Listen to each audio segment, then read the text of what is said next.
The birth of Vena. Utkala was the son of Dhruva. He was a great philosopher. Even when he was young, he reached the Brahmi state. The Brahmi state is also known as the state of Turiya or the state of realization.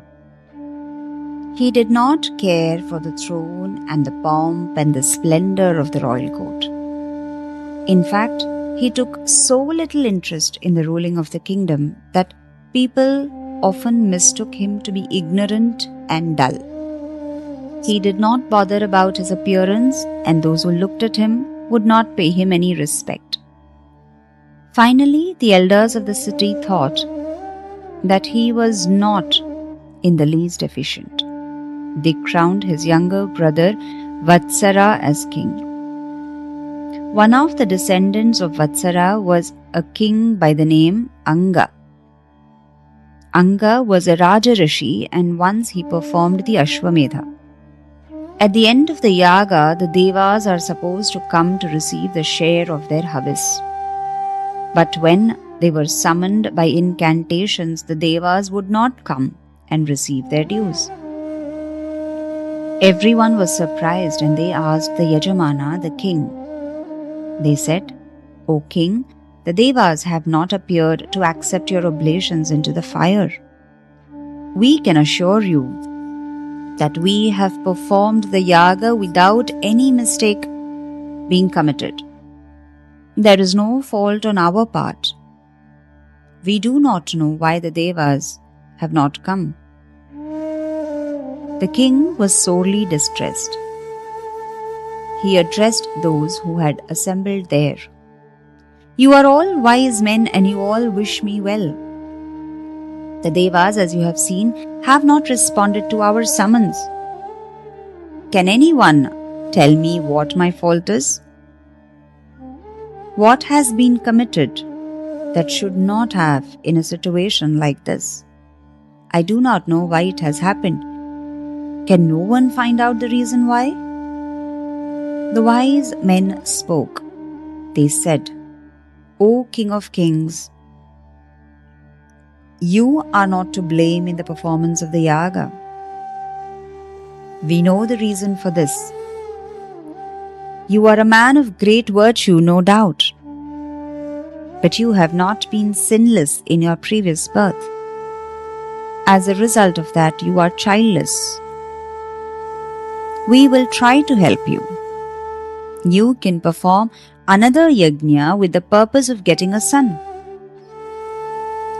Lord Narayana will be worshipped, and he will be so pleased that he will himself gratify your desire. When they see that Narayana himself is pleased to bless you with the son, the devas who will be with him will come to you and receive their share of the harvest." They took it upon themselves to perform a yajna which was to honor Narayana. When the yaga was coming to an end, out of the fire rose up a form wearing golden ornaments, and in his hand he held a vessel made of gold. He held it out to the king, who found divine payasa inside it. With the blessings of the elders who had assembled there, the king smelt the payasa and gave it to his wife Sunita. In course of time, a son was born to the king. This son, born of the sacrifice, was, however, the abode of Adharma. Even when he was a child, he enjoyed hurting living beings. When he grew older, he would go to the forest to hunt, but he was bent on hunting at will and on killing gentle and harmless animals. He was so cruel that people would avoid him. When he appeared in sight, men would say, "Here comes Vena, the cruel prince," and run away from the spot. While playing with his companions, he would kill them without any compunction. The king tried his best to bring him round to the right path. Utkala tried all the 4 methods: Sama, Dana, Bheda, and Danda. but it was of no avail. He was unable to change the nature of his son. The king was very unhappy. He told himself, God is kind towards those who have no children, because they are not unhappy as a result of the atrocities committed by a bad son. Because of being the father of a bad son, a man inherits infamy, hatred of all man, and endless mental pain.